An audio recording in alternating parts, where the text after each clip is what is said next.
we heard what the second Madonna was narrating about her story to Savitri. All the three Madonnas, they assert that, "O Savitri, I am thy secret soul, I am thy secret soul, I am thy secret soul." So they really belong to the part of our soul. Perhaps there are many more powers than what we see here in these three Madonnas, but they stand out most prominently in the soul of Savitri. Now, their elements might also be in us. It is not that we are having all those three Madonnas seated in our soul. No. They are specifically the secret parts of Savitri's soul. Savitri's soul is different than our soul. So the context is again different there. Which also means that when the divine Shakti incarnates herself here, she also comes with those occult personalities, occult powers, for her work to be done in a certain manner in its creation. So it is not that when we are going to meet our secret soul, which I think should happen one day or the other, sooner the better, it is not that we are going to meet these powers. We might meet their individual forms corresponding to our soul. To our soul. The most general way of saying, of universalizing these three powers of the soul could mean what we have in the Indian psychology, in the Indian description, the three gunas, three qualities, sattva, rajasa, and tamasa. These are the three qualities. The quality of inertia, of sloth, of holding things back, of not being able to make any move forward, progress. Rajas is violent, active, pushing things around. Sattvic is more serene, quiet, peaceful, knowledge like that. So these are to some extent the qualities which our souls possess. Correspondingly, there will of course the goddesses also of these powers within us. But when Savitri is meeting these souls, she is in fact embracing all the occult forces which are operating and taking them back to her soul where they find their true meaning, true value, true contents, true powers in their soul. And therefore Savitri says, when I come back, I will do this, I will do this, I will do this, I will give this thing to you, I will give this thing to you, I will give this thing to you. That is what she assures them, you see. Why? Because to a certain extent, when it comes to the action in the outer world, it is through these forces the actions will happen. It is not a soul which is going to directly act. These three Madonnas will act through our outer nature and bring out changes in the outer world. They are also necessary in the context of gathering all the forces in the occult world, because tomorrow Savitri is going to meet death. She is going to face death. She has to encounter death, and all these powers have to be gathered in for that purpose, you see. So what we are now seeing is the second Madonna and the response which comes from below, from the subconscious, from below. What he calls as the dwarf titan. The voice came to the spaces of the mind of the dwarf titan, the deformed, chained god. He is responding to the Madonna who asserted that she is the part of Savitri's secret soul, you see, the second Madonna. And he is the changed, he is the ego of this great world of desire, claimed earth and the whole wide heaven for its use. Now, this is basically the Rakshasic ego of man. Rakshasic ego of man who asserts himself. Now, these responses which Savitri's soul is getting from below, the man of sorrows, then this dwarf ego, and we'll see one more later on, they are not just descriptions, they are entities, they are personalities, they are beings in the occult world. They are not just descriptions of forces in the life, they are figures present in the occult world altogether. In fact, we have a very long description of some of these beings in Record of Yoga. Sri Aurobindo describes the evolution to the ages, to the beginning, not the present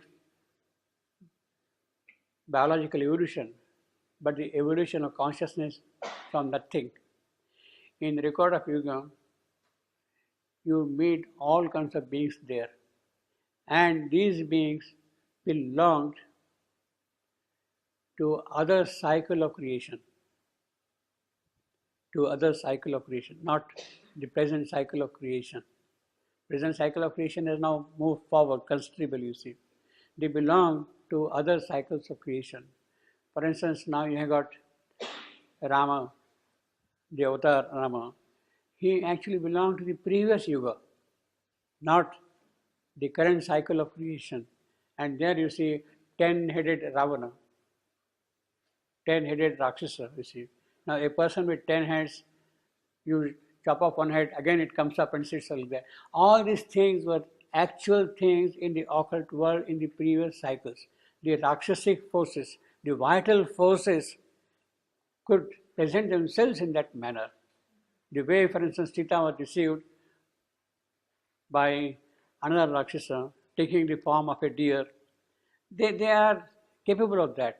That is their role. And that Rakshasic element from the evolution had to be eliminated. And that was the work of that avatar. So that the mental being can come forward and do his things in a proper manner, you see.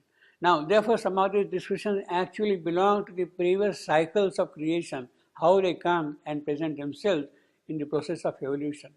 And meeting them, countering them, conquering them is a part of the avataric work. Savitri's work is connected with that. She has to meet them and counter them, you see. So these people were there as beings of the vital world. In fact, even the Greek mythology, you have all kinds of monsters and all that. They were beings. They were there actually. They were not creations or imaginations of a poet. They were beings actually. And they had to be met and conquered. So you can imagine now, you can really understand, appreciate, and also get amazed how all those vital forces which had come in the process of earlier evolution had to be removed by avataric work. That is what the avatar has been doing through the earlier stages of evolution all along, you see. Now we are basically in the mental world, Manomaya, and the cycle is of a different kind here. And therefore he says, the voice rose up and smote some inner sun. This is absolutely tremendous. He can smite the sun, the spiritual power which can conquer things here. He has a capacity, power, even to afflict it. Smite.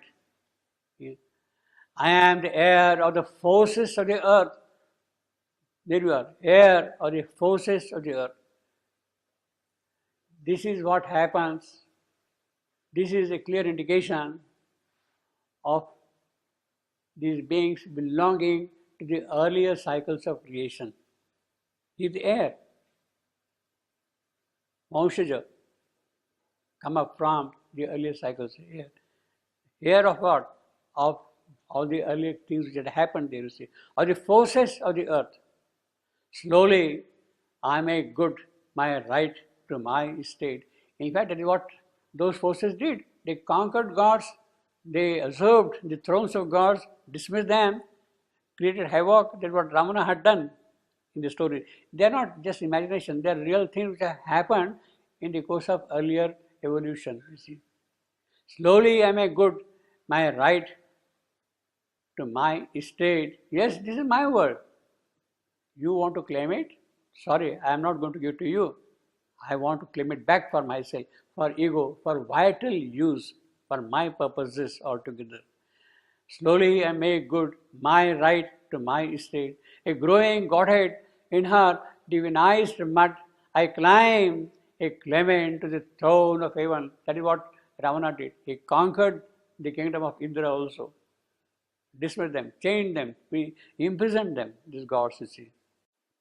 The last born on the earth, I stand the first. The last born, well, of the earth, there is man, Manomaya being, mental being, you see. But I am here to stand. Her slow millenniums waited for my birth. You see, again, slow millenniums waited for my birth. Slow millenniums is a clear indication again that all these things belong to the earlier cycles of creation. It is not in the last 10,000 years, 20,000 years of the present creation, but belong to the earlier creation, you see. Although I live in time besieged by death, although I live in time besieged by death, precarious owner of my body and soul, precarious owner of my body and my soul. Why precarious? Why uncertain? Why not confident about himself? Because I am besieged by death.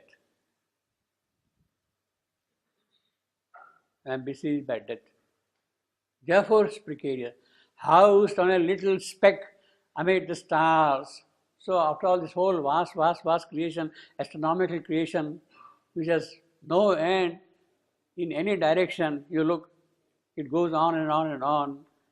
What is this creation? This little earth, small speck of dust, small speck of dust. Precarious owner of my body and soul, housed on a little speck amid the stars. For me and my use, the universe was made. So that is the Rakshasic ego. Yes, this is all for me.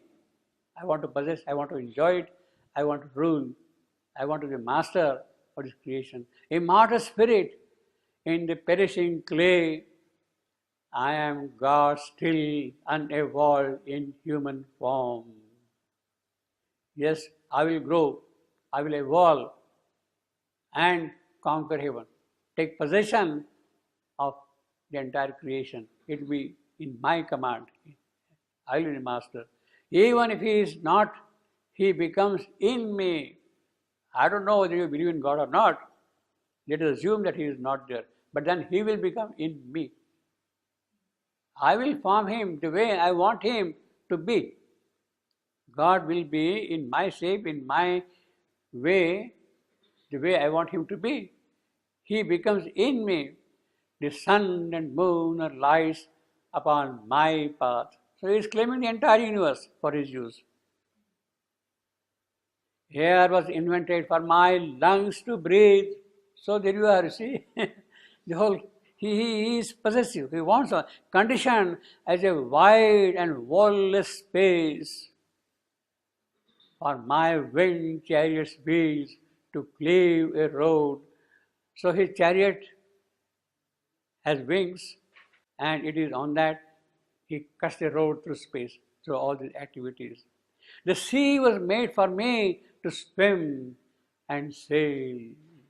Yes, the mountain is there for me to climb, to conquer Mount Everest, to plunge into the depth of Pacific and see at the bottom of the ocean what is lying there. And what do I see there at the bottom of the ocean? A small frog. There is a small frog at the bottom of Pacific Ocean, 30,000 feet down below the surface.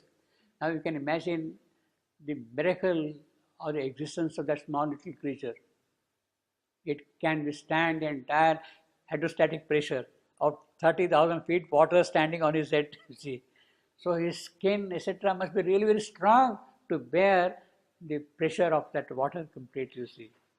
It must be really a miracle that it can exist there, you see. But I have created, this is. The sea was made for me to swim and sail. No light goes there, but it lives there, you see.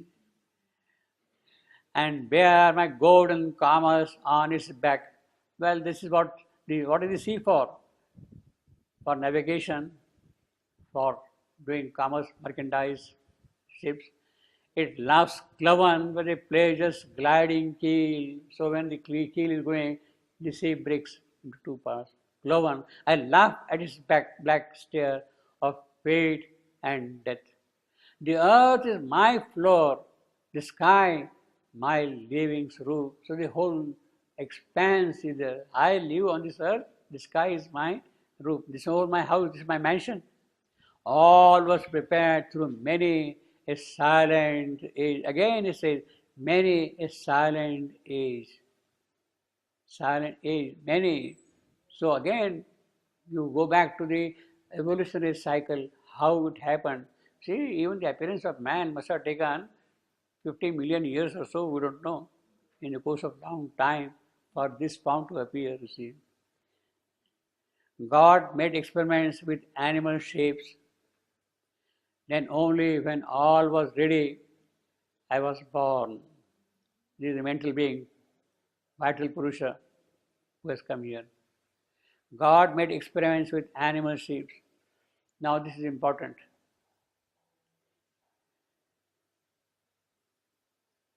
Really, well, first thing is, it is not God who made experiments. God is not involved in that kind of a thing. It is nature who has made experiments.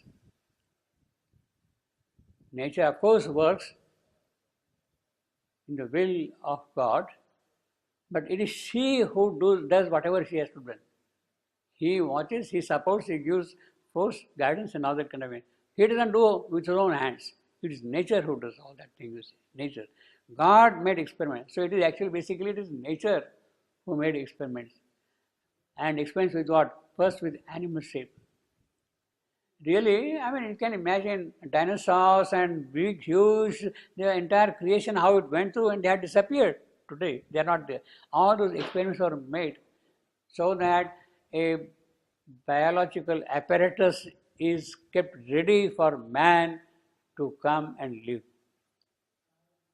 See, I mean, to imagine the complexity of our physiology, the way in which everything is so perfect. Your tongue, it is useful, it is meaningful, it has a purpose, it does many functions also, you see.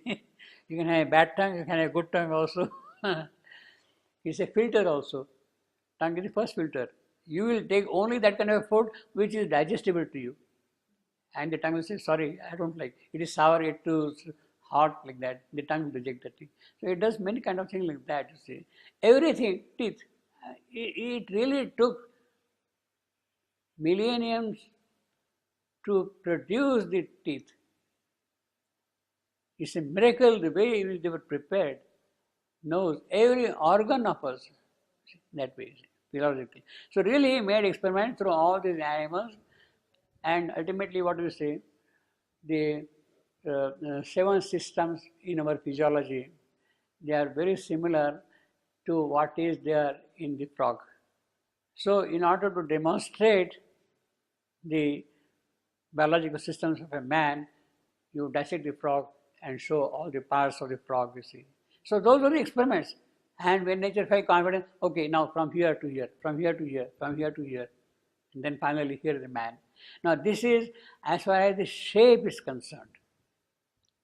This is as far as the shape is concerned, the structure, the apparatus. But actually man is not a prolongation of animal.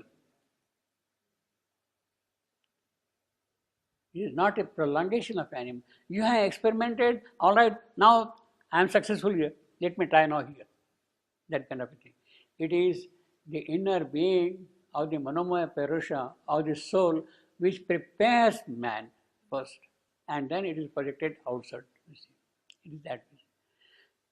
Then only when all was ready, I was born. When all was ready, well, the inner being has to be ready. The subtle physical, the inner subtle physical, the inner vital, the inner mental, all the inner qualities have to be ready first before this can happen.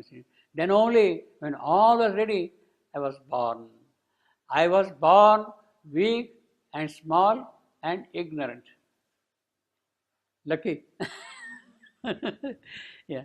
A helpless creature in a difficult world, traveling through my brief years with death at my side, with death at my side.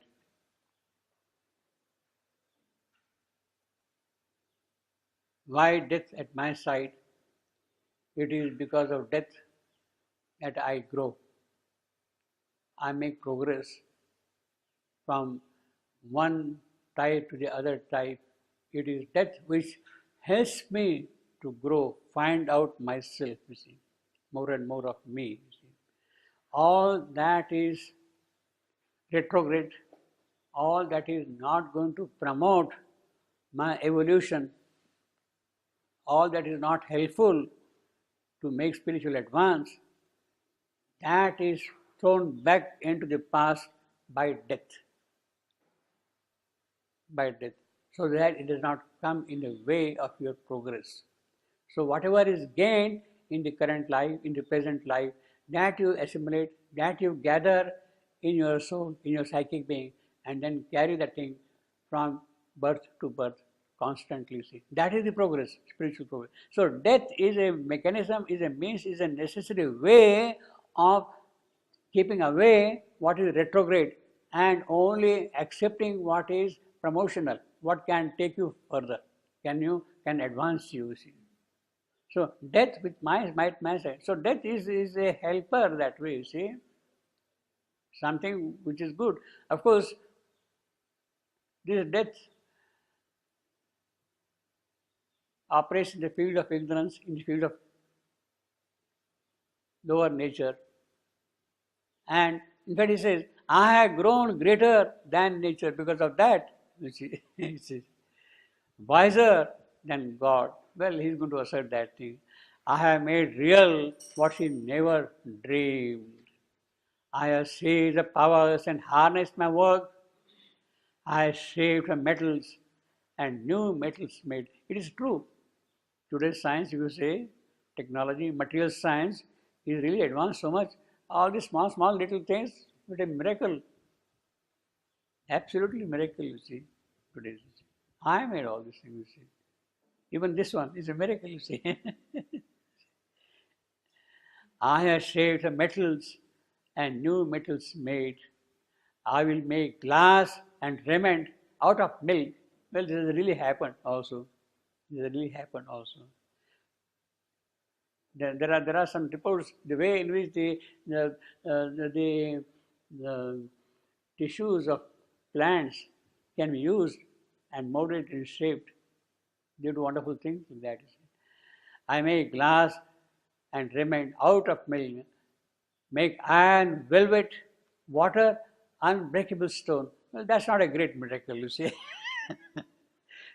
But he says, I have done that thing.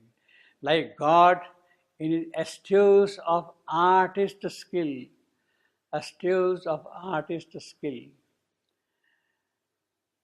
This is absolutely Shabando's coinage. Astuce does not exist in the dictionary. this word. You can say astute, skillful, clever, manageable. Shivandu is using here as a noun. My skill, my capability is what it means basically. This is not a dictionary word at all. This is one of the rarest words in Savitri which Shivandu has invented. Even the Latin origin of this one, I think I got something, let's see. Pardon? French. French astucis, that is astucis from Latin.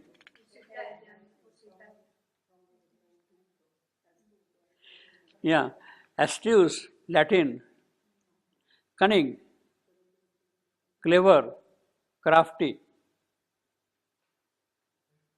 clever.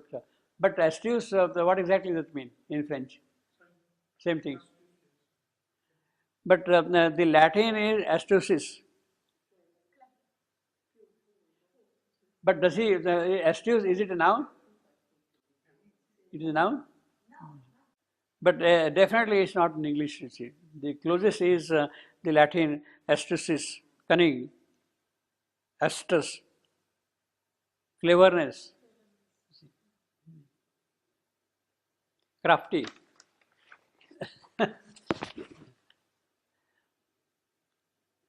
Like God in his astute, I don't know. I mean, astute looks little as a noun here, you see, skill, cunningness, you see. Astuteness is of course there. Astute is there in English. More from one primal plasm,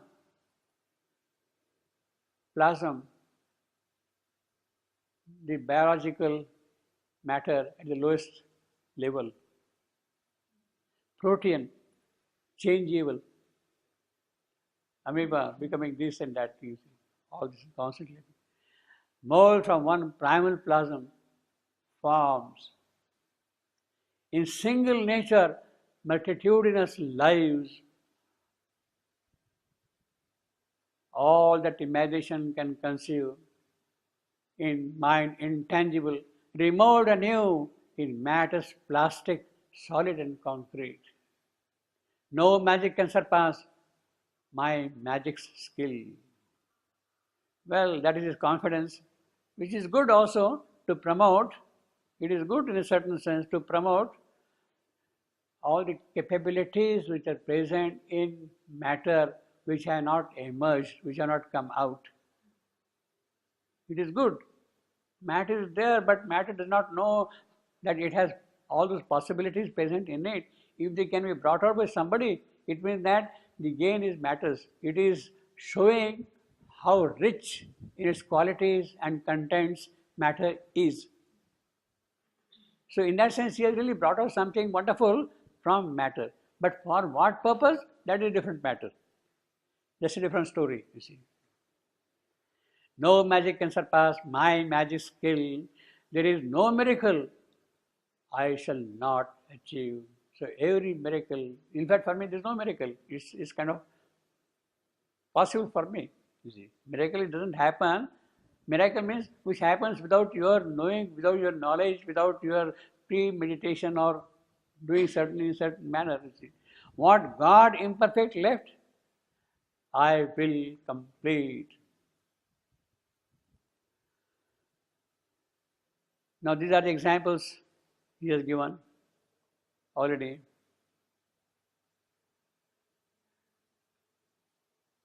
I was born weak and small and ignorant. These are the kind of things which God has left imperfect.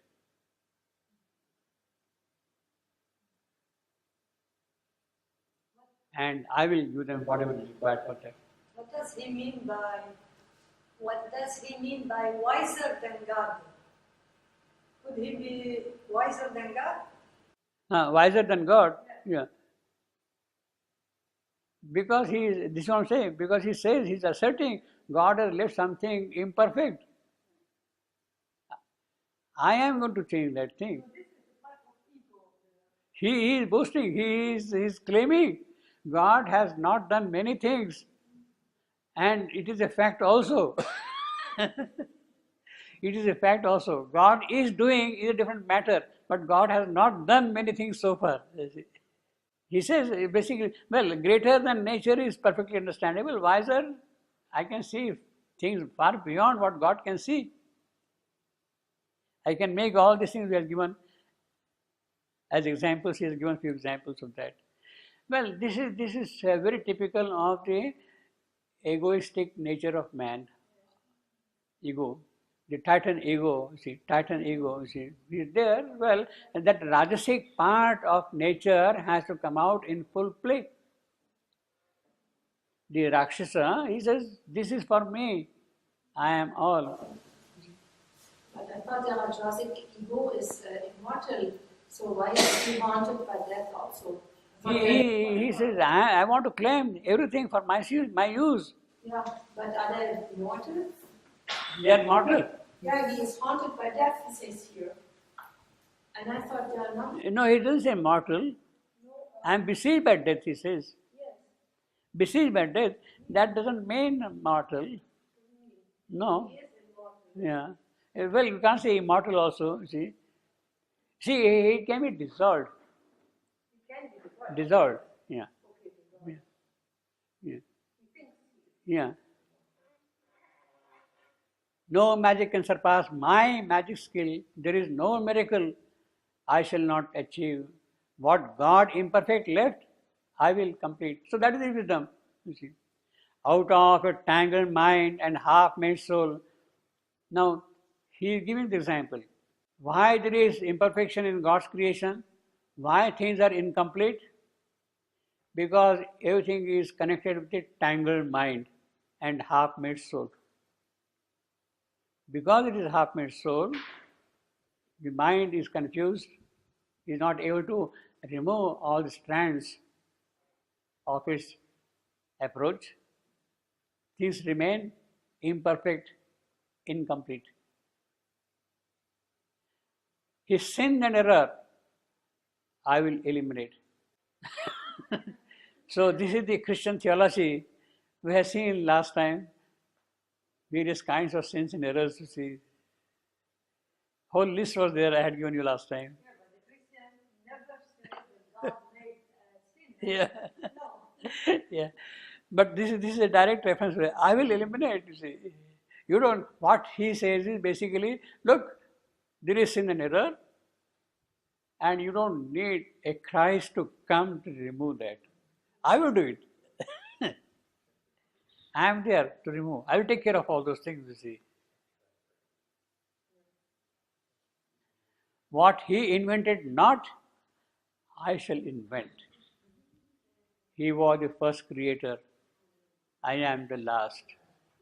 He was the first creator. Because he was the first creator, therefore I am. Otherwise, how do I exist also?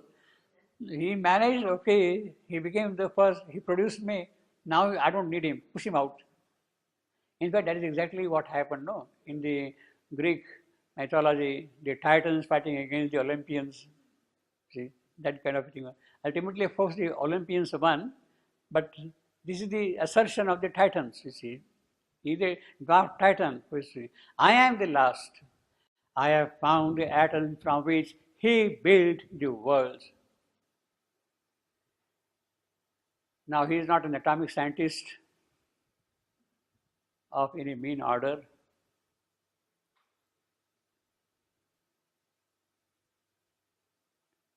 The problem is, all right, I have found the atom. But that does not mean that I can build a world.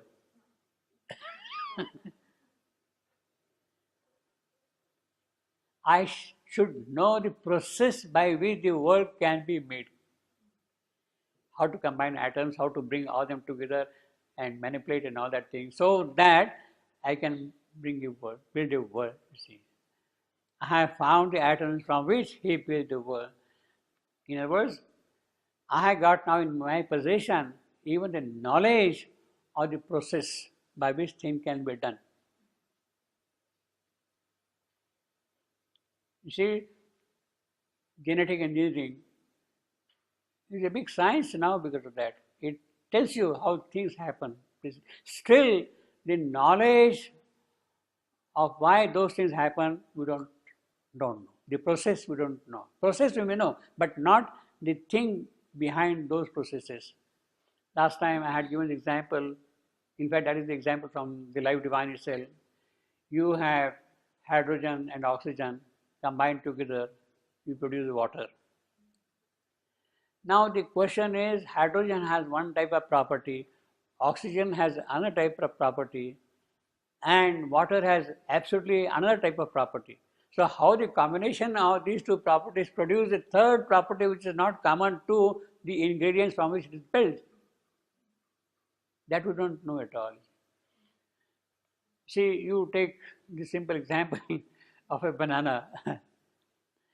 Banana is perhaps the only fruit which has all the three sugars, lactose, fructose, glucose. It's the only fruit which has all the three sugars, lactose, fructose, glucose. Now, if you see the chemical elements which go to make the sugars, lactose, fructose, and glucose, the chemical elements are absolutely the same, identical. There is no difference between carbon and hydrogen combination. There is no difference at all. But what is different between these three sugars is their spatial arrangement. Their spatial arrangement. Now, how the spatial arrangement produces a new quality, that nobody knows. That nobody knows. The spatial elements are the same. I have got these three stones. If I put in another manner, they will show me another figure. If I put it in another manner, another quality altogether. Same thing, the spatial arrangement. In other words, space is not something neutral. Space is participating in producing a quality, a property. How that happens, nobody knows.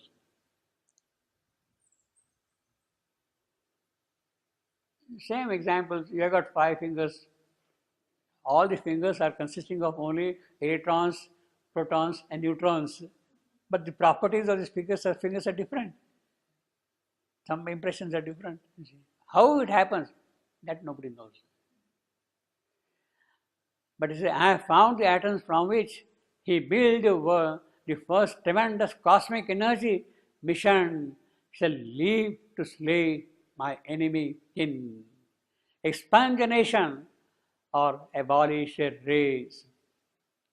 Cosmic energy mission shall live to slay my enemy kin.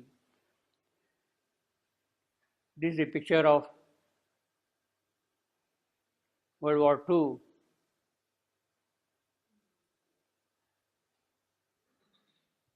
Abolish a race. That is exactly what had happened during the Holocaust, practically. Now, death's silence lived where there was laughter and joy. Yes, in the camps, this is what happened, death's silence. In the Holocaust camps. Death's silence lived where there was laughter and joy. Now, this is a very significant sentence. All the numbers are coming in sequence. 1, 2, 3, 4, 5.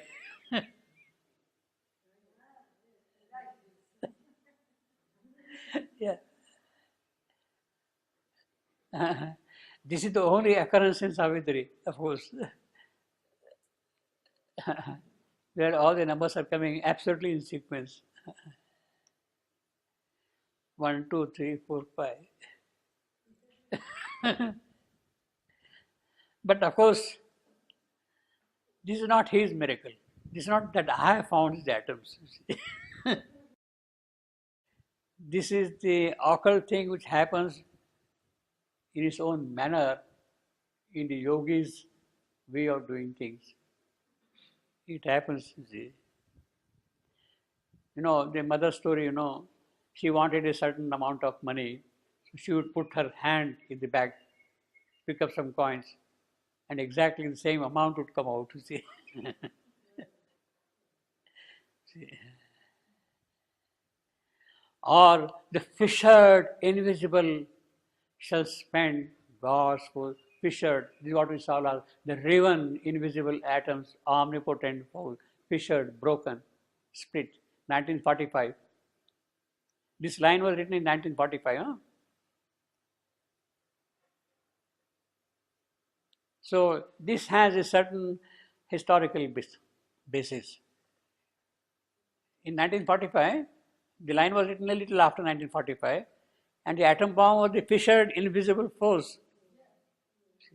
When the explosion had taken place, two explosions had taken place, atomic bombs were dropped, Hiroshima and Nagasaki, in August 1945.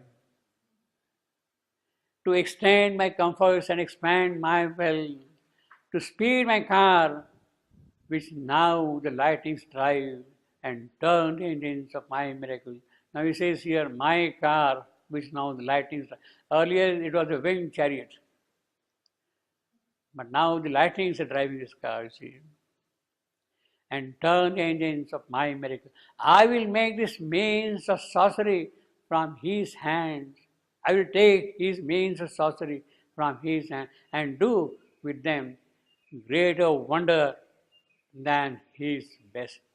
What can God achieve when I am there in front of my that is my astuce, that is my skill, my craft. Yet through it all I have kept my balanced thought. I have studied my being. I have examined the world. I have grown a master of the arts of life.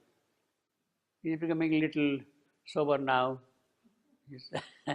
They are in my control, yeah. Yeah. Yeah. I have grown a master of arts of life.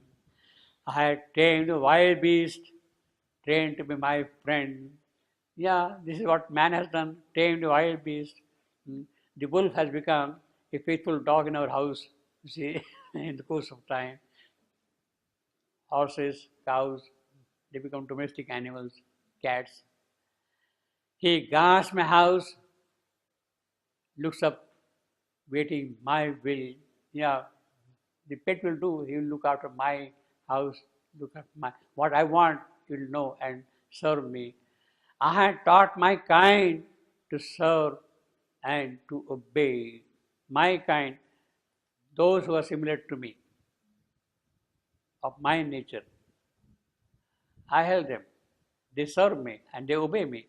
I use the mystery of the cosmic waves to see far distances and to hear far words. Cosmic waves. Mystery of the cosmic waves. This refers to the cosmic radiation which comes from all the directions. The cosmic radiation was discovered first in the early 1930s. The radiations come from all the places. Go in any direction, the instruments would detect the cosmic rays coming and giving signals, all that. From every direction they were seeing. Then later on they were greatly studied, the sources were found, and finally the cosmic waves come from the processes which go on in the stars. The solar radiation, the star radiation, X-rays, they come from those places, you see. Protons, neutrons, they are kind of thrown out in the process from the stars, you see. And they are coming from all the places, you see. I use the mystery of the cosmic waves to see, and therefore I use those signals of the cosmic rays to find what the stars are, what is happening in the stars. They become my tools now to understand them, to see far distances and hear far words. Well, actually, the background radiation which was detected about 50 years ago, the background radiation, is the echo of the Big Bang which had taken place 16 million years ago. So I hear now that echo and trace back the history of the creation and say that the Big Bang had occurred at that point of time. That is my word. That is the signal I am getting, you see. I have conquered space and knitted close to earth. Soon I shall know the secrets of the mind. Well, the physical world I have conquered, the biological world I have conquered, now the psychological, the mental world. I play with knowledge and with ignorance, and sin and virtue. See, again, he is talking about sin and virtue, sin and error. See, by the way, sin and error, we have here 123.44.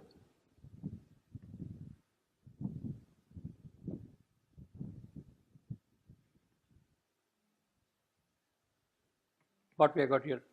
And then sin and virtue, 123.51. You see, we had got earlier, no, sin and error. We have seen just now. Sin and error, 123.44. And then again, sin and error, 51. Sin and virtue here.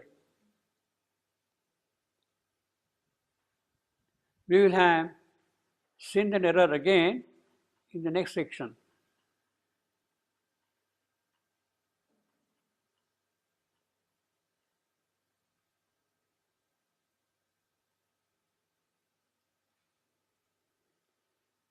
One 124.11.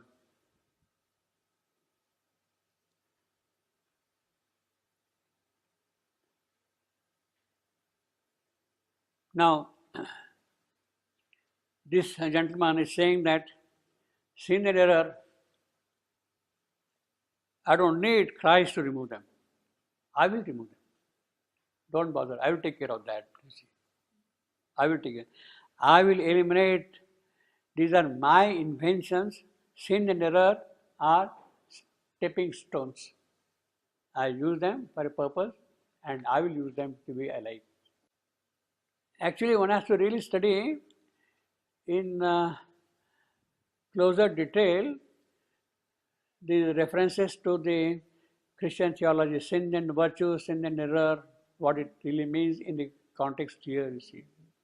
I shall know mystic truths, seize occult powers. I shall slay my enemies with a look or thought. That is the kind of a tapasya I will do. I will kill them. I shall send the unspoken feelings of all hearts and see and hear hidden thoughts of men. I will hear them what they are talking about me. Perhaps he is already listening to us what we are speaking. When earth is mastered, I shall conquer heaven. That is his object. I want to be the master of gods. I want to be the king of Mount Olympus. I want to be in Kailash mountain and rule from there. In fact, this is what he did.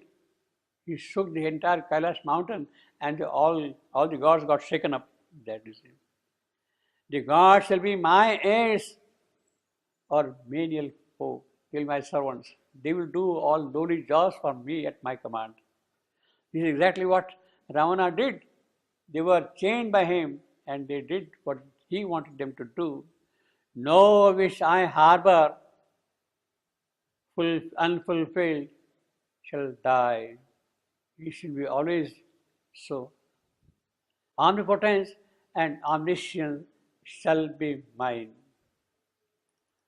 Both power and knowledge, all power will be in my possession. Only knowledge is not enough, only power is not enough. Knowledge is power, power is knowledge, what Francis Bacon says. Knowledge is power, what Francis Bacon says. But that was, of course, in the context of scientific knowledge to gain control over commerce in the world. By achieving scientific knowledge, you develop commerce and control other nations. But here, all knowledge and all power shall be mine. In other words, he shall be stronger than God. Omnipotence and omniscience will be mine. Once you have got omniscience and omnipotence, it means that I am also omnipresent. I will be there everywhere. Everything is under me then, automatically. Now these are of course the counterparts of the being and nature, force, the presence and power. So they'll be all in my possession. I will be master of that. Now this is the great boast of this gentleman. And Savitri heard the voice. The warped echo heard, obviously the distorted answer from below to what that Madonna was telling to Savitri. And turning to her being of power, that is important because she is facing an asuric being, a rakshasic being full of power. You see. So unless you have got power, you cannot meet him. And turning to her being of power, she spoke. Her means Savitri. And turning to her being, Savitri is turning to her own being of power and answering to this Madonna of might, mother of words and force. This is the second power of Savitri. Might, words and force. Shakti, Karya, Samarthya. These are the attributes she has got. And she is replying to Savitri, thou art a portion of my soul put forth to help mankind and help the travail of time. Because thou art in him, man hopes and tears. Because thou art, man's soul can climb the heavens and walk like gods in the presence of the Supreme. Walk like gods in the presence of the Supreme. That is the great promise Savitri is giving to us, to man who hopes and dares. Walk in the presence of the Supreme. That is possible to walk in the presence of the Supreme only when you have power. A weak person cannot. So you have to acquire power, strength, might. Because of what men's souls can climb to the heaven and walk like gods in the presence of the Supreme. But without wisdom, power is like a wind. It can breathe upon the heights and kiss the sky. It cannot build extreme, eternal things. That is the pity. Power without wisdom cannot build extreme, eternal things. The enduring things of the Supreme. Maybe you will be able to walk in the presence of the Supreme, but you cannot build, create anything here. It cannot build. Thou hast given men strength, wisdom, thou couldst not give. Wisdom. Savitri is going to be the next Madonna, the Madonna of wisdom. It is she who is being hinted here already. The divine pity was one, the divine strength is here, but the divine wisdom is also required. She turns to her being of power. That being has only power or also wisdom in herself. Inside, yes. Because she says, turning to her being of power. Without wisdom, power is like a wind. Yeah, but her being of power contains the wisdom or does not contain it? No, power means basically wisdom is something which has its own dimensions of effectivity in the creation. Wisdom is a force. Also in Savitri. But if it is not there, it will come and go away. If that wisdom is not there, that power, you see. Without wisdom, power is like a wind. Means it will not be effective. It will be here tomorrow there, like that, you go on like that, drifting. It can breathe upon the heights and kiss the sky, but it cannot build. You see, wind, you have to see now, cannot build. You do not build things on wind. It has to have some kind of a stability, firmness, foundation. Thou hast given men strength, wisdom, thou couldst not give. So these are the parts of Savitri's personality, of her secret soul. One day, I will return a bringer of light. One day I will return a bringer of light. Then I will give to thee the mirror of God. I will show the face of God. Savitri is telling her to Madonna, to Madonna, she is the goddess, no? to Mother of Might and Force. Yeah. To her she is telling. So Savitri will show her the mirror? Yes. Oh. Yes. Because it's a part of her soul. Savitri is going to meet. And she says, one day, I will return a bringer of light. Then I will give to thee the mirror of God.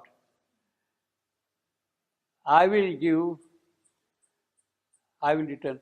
I think in your copy, excuse me, in your copy what you got? Then will I give or then I will give?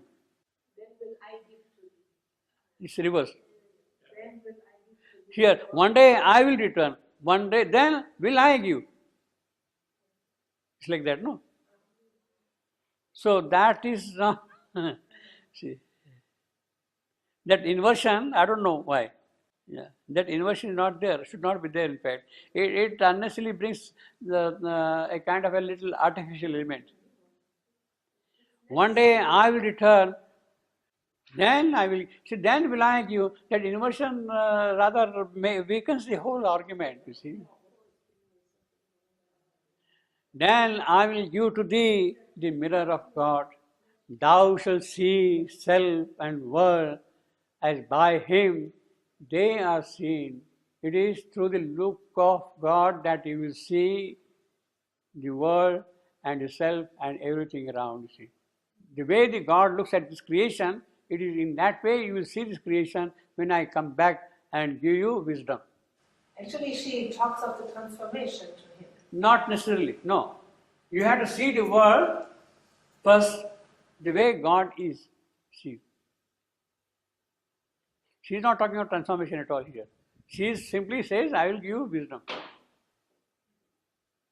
Thy wisdom shall be vast as vast thy power. Yes, you have power. Omnipotence, yes, but no omniscience. That is why, because she lacks wisdom, this gentleman can say, I will do this, I will do that, you see. Then hate shall dwell no more in human hearts, and fear and weakness shall desert men's lives. Obviously, once you have got the power and wisdom, no question of fear and wisdom. In order to have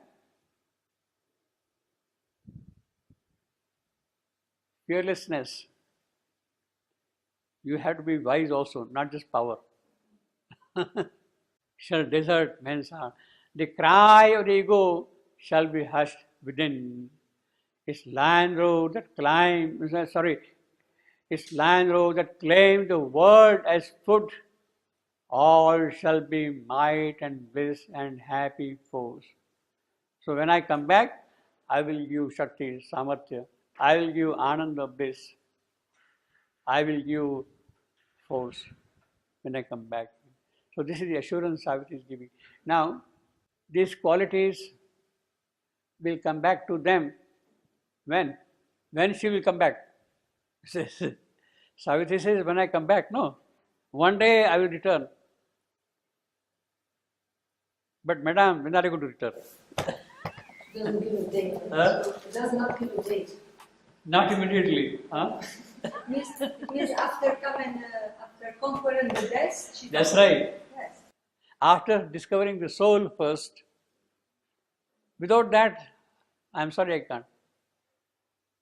And after conquering death, then I will give you all these things. Today, death is the Lord, He is a master. And even if I give these qualities to you, you will not be able to withstand against death. They will be useless for you. But in the manifestation, when death is not there, these qualities are necessary for the play of things in the creation. Therefore, I will give them. One day I will return after conquest or death. So that thing is coming soon. You see, Savitri is going to shortly meet death in another few days and conquer death in the Shalva forest and bring Satyavan back. And when Satyavan comes back, following Satyavan and Savitri, come Krishna and Kali. They are coming down and behind them are following Krishna and Kali. They will come and they will give to the soul all these genuine, authentic spiritual qualities. Ascending still her spirit's upward route.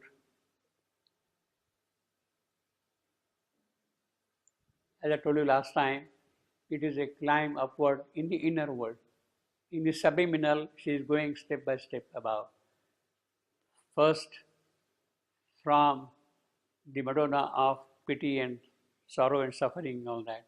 Then power of Rakshasa, what we have seen just now. Then power of wisdom. They are layers or planes in the inner world, one above the other. And therefore she is ascending. They are all in the inner world, not the spiritual hierarchies of consciousness, but of things which are happen in the inner world, in the subliminal. Therefore ascending, still her spirit's upward route. Now this line, ascending still her spirit, she ascend, that is one foot. Still, second foot. Her spirit, third foot. Upward route. All the 5 feet are iambic feet. Short, long, short, long, short, long, short, long, short, long. Ascending still the spirit's upward route. So climbing up, up, up, up, up. The meter goes iambic completely. Meter matches with that, you see, poetry. So that is the skill of the art of the poet, you see. The thought, the inspiration, the rhythm, all move together in that manner. Ascending still the spirit's upward route, she came into a high and happy space, a white tower of vision when all could be seen, and all was centered in a single view, as when by distance separate scenes grow one, and a harmony is made of views at war. So when you see the mountain from distance, you see a wonderful pageant of the thing. But when you go closer and closer, you start seeing separate things. You are not able to correlate them with each other. And all are centered in a single view. She's climbing the mountain, and therefore she's seeing from above the whole scene now from that. And harmony is made of views at war. When you see individually, you don't see the connections of one color with the other color, but from a distance, you see wonderful pageants. You see. The wind was still, and fragrance packed the air. So while she is climbing up, the poet, the yogi, is also describing his own experience. He's also going with her, and you see that the wind is calm, silent, tranquil, and peaceful, and there is a fragrance floating in the air. There is a fragrance floating in the air. This is what happens in the case of a yogi. When he goes in the inner world, he tastes different kinds of things. He smells different kinds of things. He sees different kinds of things altogether. His vision is different. He hears different sounds of birds, animals, rivers, fountains. The inner ear hears different kinds of sounds. The wind was still and a fragrance packed air. So he has given this kind of example here. In fact, he's saying that packed air. There was a carol of birds and murmur of bees, and all that is common and natural and sweet, yet intimately divine to heart and soul. So it's a very sweet kind of a world in which he is moving now. A nearness thrilled the spirit to his soul, and deepest things seemed obvious, close, and true. Here, living center of that vision of peace, a woman sat in clear and crystal light, bright shining. Heaven had unveiled its luster in her eyes. Her feet were moonbeams, her face was a bright sun. Her face itself was a bright sun, and her feet calm, tranquil. Well, we can just imagine, we can talk about it. See, heaven had unveiled its luster in her eyes, her feet were moonbeams, her face was a bright sun. Her smile could persuade a dead, lacerated heart to live again and feel the hands of calm, mangled, spoiled, lacerated. A low music heard became her floating voice. O Savitri, I am thy secret soul. O Savitri, I am thy secret soul. This is exactly the same line which appears in the earlier two cases also. In the first Madonna, in the second Madonna also. Exactly the same line at this place.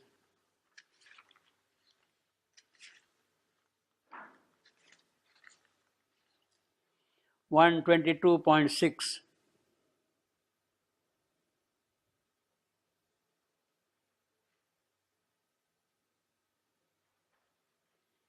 And 123.9.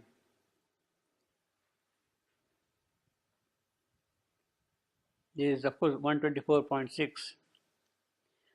122.6, 23, 9. Exactly the same line. O Savitri, I am thy secret soul. I have come down to the wounded, desolate earth to heal her pangs and lull her heart to rest. That is her immediate task. Wounded, desolate earth. The earth full of anguish, of suffering, of misery. I come to console her, to heal her heart. Pangs and lull her heart to rest, and lay her head upon the mother's lap. She says, the Divine Mother, who is there, it is on her lap I want this earth to lie. That she may dream of God and know His peace. She, earth. Earth may dream of God and know His peace because she is a wounded, desolate soul. She is full of pangs and draw the harmony of higher spheres into the rhythm of earth's rude and troubled days. Earth's rude and troubled days.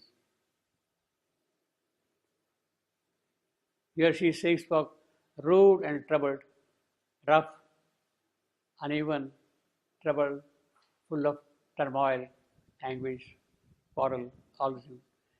This is something which could be kind of reminiscent of what the Gita says. This world is a transient and sorrowful world. Anityam, asokam, anityam, transient, asukam, which has no sukha, sorrowful. Here we have got rude and trouble. I show to her the figures of bright gods. Her, of course, again stands for earth. Show to her the figures of bright gods. This is Durga, this is Uma, this is Saraswati, this is Athena, this is Minerva, this whatever you want to call them, you see, they are there. I show to her the figures of bright God and bring strength and solace to her struggling life. I think that now are only words and forms are revealed to her in the body of their power, revealed to her in the body of their power, in the physical also. I am peace that steals into man's war-torn breast. Yes, every day in one part or the other, there is a constant war going on of low magnitude or big magnitude. It is constantly there. It is there through the ages. It has been there through the ages. War-torn breast. Amid the rain of hell, his acts create a hostel where heaven's messengers can lodge. A hostel. So there I create a place where the messengers, the angels can come and stay. Heaven's hostel. This is ultra modern. She was using modern word. Hostel where heaven's messengers can lodge. Hostel. Very unusual, very novel kind of a description. A hostel where heaven's messengers can lodge. The classical description would be an inn where heaven's messengers can lodge. The Victorian description would be an inn, you see. But it is not an inn, it is a hostel, you see. So very vibrant, very modern, very new. I am charity with a kindly hands that bless. So she is a philanthrope. She is giving freely. I am silent with the noisy tramp of life. I am knowledge pouring on her cosmic map. Her, again, earth. Earth's cosmic map. What is the scheme for earth? Knowledge pouring, looking into small little details, attending everything. In the anomalies of the human heart, where, again, the Christian, evil and good, see, good and evil, see, where good and evil are close bedfellows, and light is by darkness docked at every step, where his largest knowledge is an ignorance. I am the power that labors toward the best, and works for God and looks up towards the heights. Well, again, here we have got the duality, good and evil, light and darkness, knowledge and ignorance. The duality is there. The Manichaean division of good and bad, of evil. That is the philosophy, Manichaean philosophy. I am the anomalies. So these are the examples of these anomalies. What are the anomalies? Good and evil, light and darkness, knowledge and ignorance, life and death. These are the anomalies. And words of God and looks up toward the heights. I make even sin and error. This is what we saw just now. See, good and evil and sin and error, same occurrence. And all experience a long march towards light.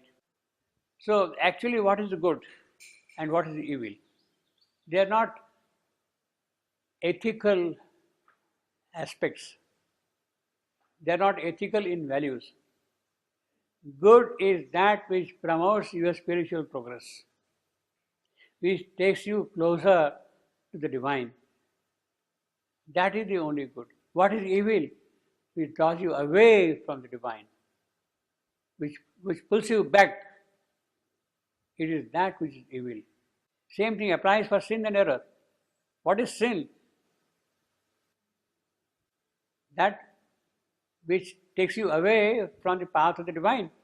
And error. Error means you are supposed to go like this, but you are going like that. That is an error. You know that you have to go like this, but you are going like this. That is the error. Departing from the good path, which you know that this is a good path, but still you don't follow that. And all experience a long march towards the light.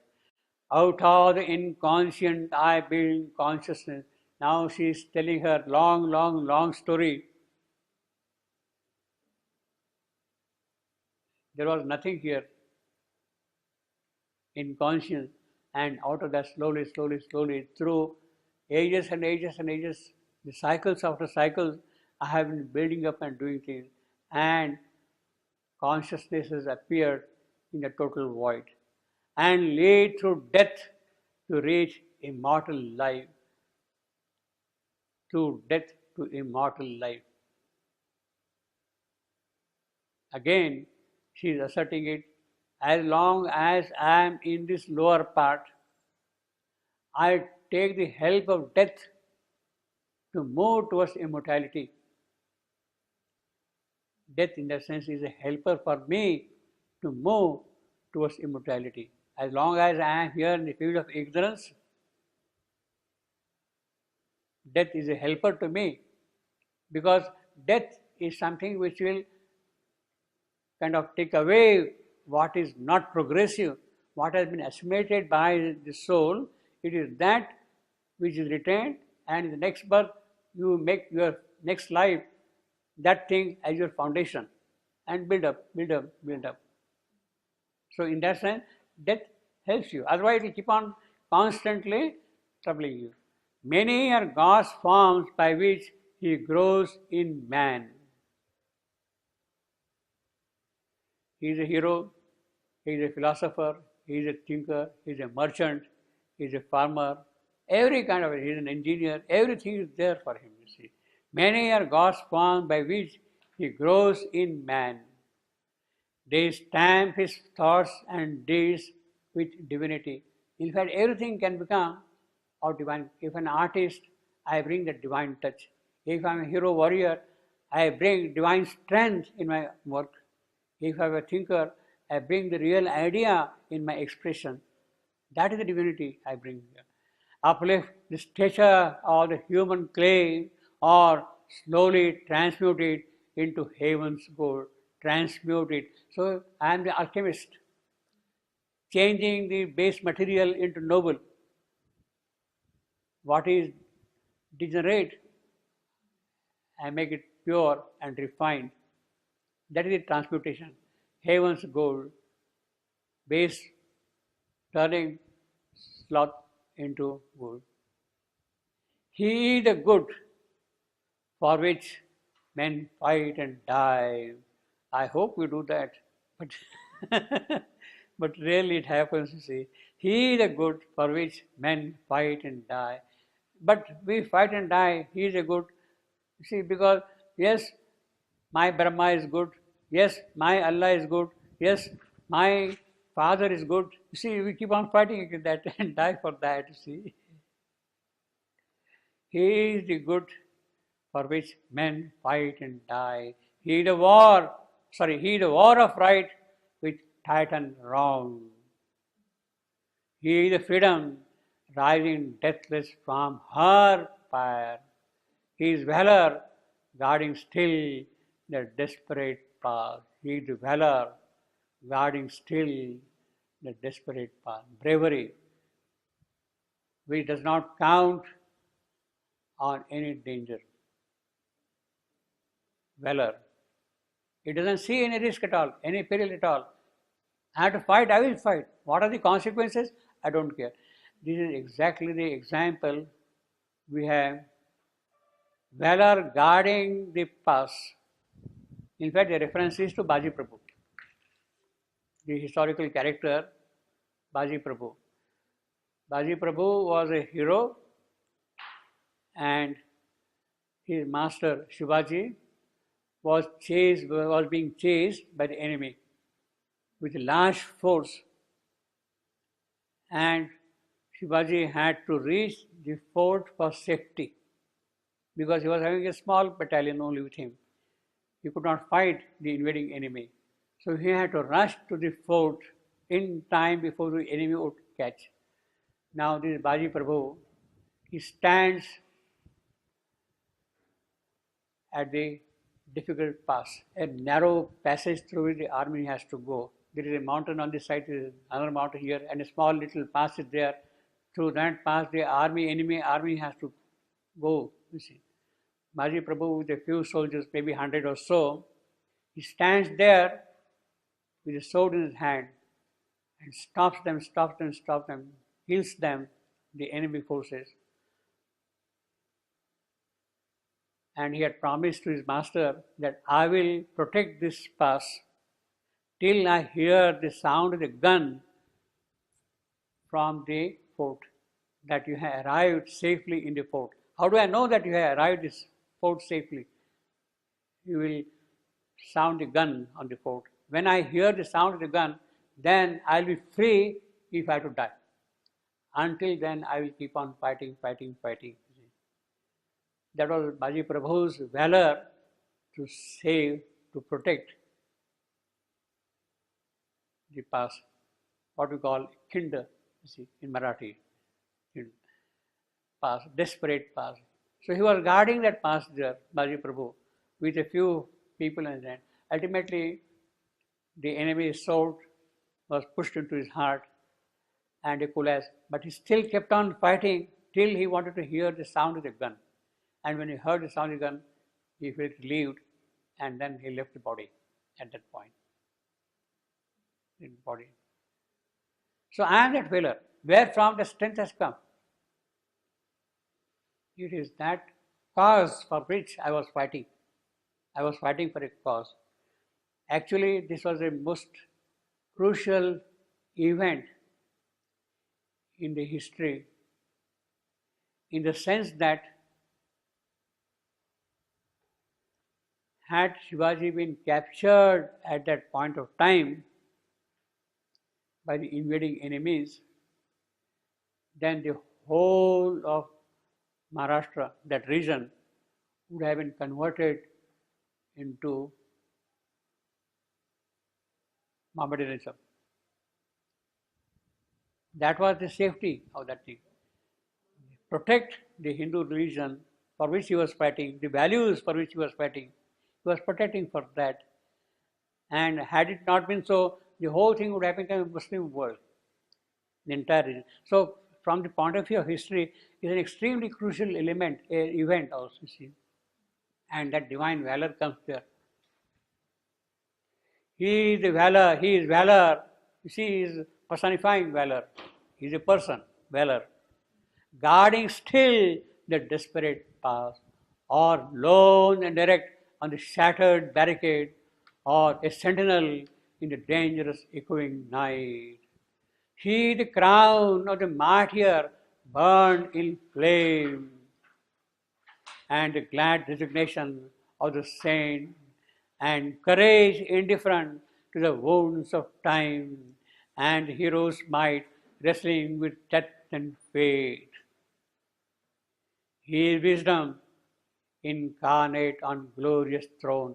Now she is describing the various qualities of man, of her work.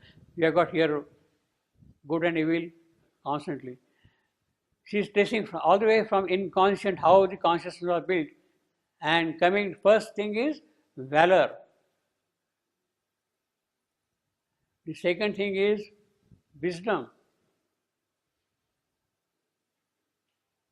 He is wisdom incarnate in a glorious throne and a calm autocracy of the sage's rule. He, the high and solitary thought, aloof above the ignorant multitude, he, the prophet's voice, he, the seer sight, he, the thought. See, basically, now the different qualities. Actually, we can quickly see what he is describing. There are, see, he talks of God's form, no? Many are God's forms. Many are God's forms. He is describing now one by one a few of these God forms. Valor, wisdom, like that. There are in all 18 forms described here. And the 18 forms are good, right, freedom, valor, martyr, courage, hero, wisdom, sage, thought, prophet, seer, beauty, truth, riches, eternity, infinity, immortality. These are the 18 forms of many are God's forms. See, the whole thing is a very systematic essay. he says God's form, then he starts enumerating one by one. Freedom, valor, wisdom, sage, thought, seer, and then beauty. Well, actually, before that, the hero is there. Many others will say, yeah. He is the prophet's voice. I told you prophet also. He is beauty of the passionate soul. He is truth.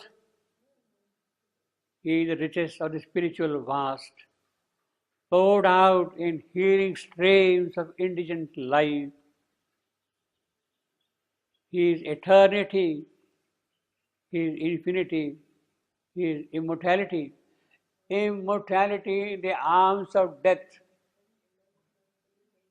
That's the beauty of it. So these are the 18 powers of God's forms. Describing. These powers I am, and at my call they come. Any one of these powers when I want. Thus slowly I lift man's soul nearer the light. Slowly I lift man's soul nearer the light. But human mind clings to its ignorance. That's a pity. You are in love with ignorance. You are in love with ignorance. You don't want to give it up. And to its littleness, the human heart, smallness, pittiness, this is what we are saying. And to the right, to grieve the earthly life. So that is our quality. We want grief, we want littleness, we want ignorance for our purposes. Only when eternity takes the time by the hand, only when infinity wastes the finite thought, can man be free from himself and live with God. So that is the condition. Now we have to decide whether we want to live with God or not. We have to decide. If we have to do it, then the conditions have to be fulfilled. Only when eternity takes time by the hand, only when infinity with finite thought, time, that will be part of that process. Then only I bring, well, this is going to happen. Can man be free? One day it will happen. When I come back, Savitri will say, when I come back, I will give all that. One day it will happen. But what happens in meanwhile? In the meanwhile, I bring the gods upon the earth. Varuna, Krishna, Varuna, Agni, Vayu, Indra, I bring them down here upon earth in the meanwhile. I bring meanwhile the gods upon the earth. I bring back hope to the despairing heart. I give peace to the humble and the great. I shed my grace on the foolish and wise. So I don't make a real distinction at all. My grace is impartial. It is there constantly. Whether to benefit from that, that is not my concern. I give that thing. It is for you to benefit from that. I shall save earth if earth consents to be saved. If earth consents to be saved. Now that is a very big if, madam. If earth consents to be saved. But then what is the use of that thing? What is the use of that promise? If I am not ready, if I am not in a position to give the consent to save, does it mean that I continue to suffer? Yes, you will continue to suffer. There is no way out. There is no way out. I shall save earth. Then love shall at last unwounded tread earth's soil. Man's mind shall admit the sovereignty of truth, and body bear the immense descent of God. Now this is something vastly different than what was there earlier. Body bearing the descent of God. That's the entire Aurobindonian thrust on transformation. Body has to bear. Body cannot be condemned and thrown away. It has to get ready. It has to be prepared. The entire yogic philosophy, yogic power, yogic content is present in this single line. Body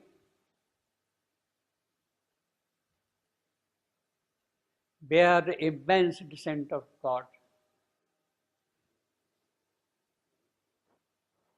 That is a long preparation required for that, for the body to prepare. So when the immense descent of God took place on 29th February 1956, the immense descent of God, it took place in the subtle physical of the earth, not in the body. Not in the body. The body has yet to prepare itself for that. It cannot. Body has to prepare for that. And that was the work. The mother was busy. The yoga of cells was specifically towards that. To prepare the body to bear the descent of God. To house God in the physical. House God in the physical. Then love shall at last unwounded tread earth's soil, unwounded. She says, at last.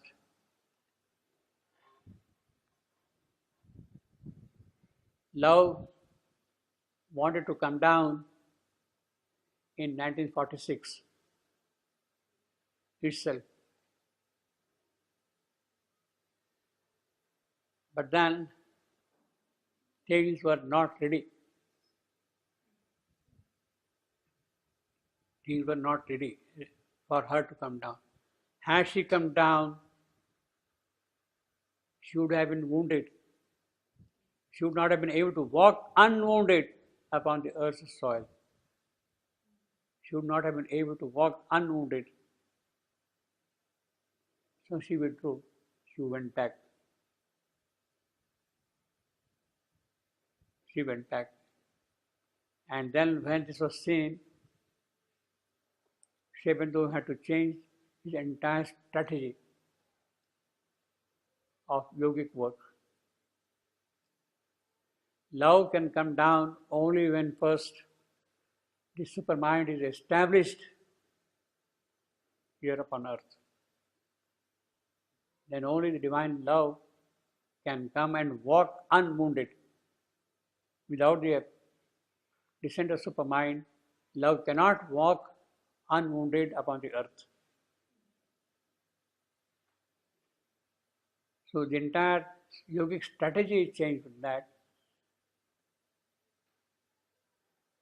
And the first move was to fix the supermind in himself, in his own physical body, to fix it permanently. It was coming and going, but to hold it on completely here, he fixed the supermind in the physical and then left the body. So that, so to say, supermind was trapped, caught, seized in the physical and held there. It cannot escape now, yogically, in the occult way. He withdrew. That is what the passing of Sri Aurobindo means. To hold the supermind in the physical and keep it holding there. And when the supermind was that way fixed in the physical, the mother's work moved very rapidly. Very rapidly. Within less than 6 years, the supramental descent took place in the subtle physical, 29th February 1956.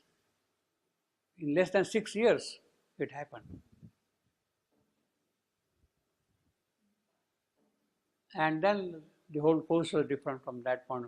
Man's mind shall admit the sovereignty of truth. That's a big expectation. Poor man admitting the sovereignty of truth will take long time before that happens. And body, but the promise is there. She's saying that this has to happen. Promise there. And body bear the immense descent of God. And response to that, Savitri will tell, Madonna of light, mother of joy and peace. This is the Madonna. Madonna of light, mother of joy and peace. Light, Prakash, joy, Harsha, Shanti. She is one full of light, joy and peace. Thou art a portion of myself put forth to raise the spirit to its forgotten heights and wake the soul by touches of the heavens. And she says, because thou art, the soul draws near to God. Because thou art, love grows in spite of it, and knowledge walks unslain in the pit of night. But not by showering heaven's golden rain upon the intellect's hard and rocky soil can the tree of paradise flower on earth's ground, and the bird of paradise sit upon life's above, and the winds of paradise visit mortal air. So not by showering this thing will happen. How will it happen? Even if thou rain down intuition's rain, the mind of man will think it earth's own gleam. Yes, this is mind. I have achieved this thing. His spirit, my spiritual ego sing, or his soul dream shut in sainthood's brilliant cell. And one day I shall return his hands in mine, and thou shalt see the face of the Absolute. Thou shalt see the face of the Absolute. This is the most important thing. Now, this is something which is a great thing Savitri is telling to this Madonna. She does not tell to other Madonnas about the Absolute. You lack strength, I will give strength. You lack wisdom, I will give wisdom. But this Madonna, she will see the face of the Absolute himself.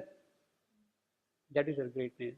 Then shall the holy marriage be achieved. Then shall the divine family be born. There shall be light and peace in all the world. Well, all this will happen when Savitri conquers death. But these are necessary things in between. Savitri's promise will be fulfilled of this kind only when she has conquered death, much later. But these are necessary for Savitri first to discover her own soul. These are the things present in me, but they will find their fulfillment. What is present in me, they will find their fulfillment when I have made soul, when I have harbored in my soul the divine power and conquered death, then all this will happen. Not until then. She sees all the potentialities present in her soul until then.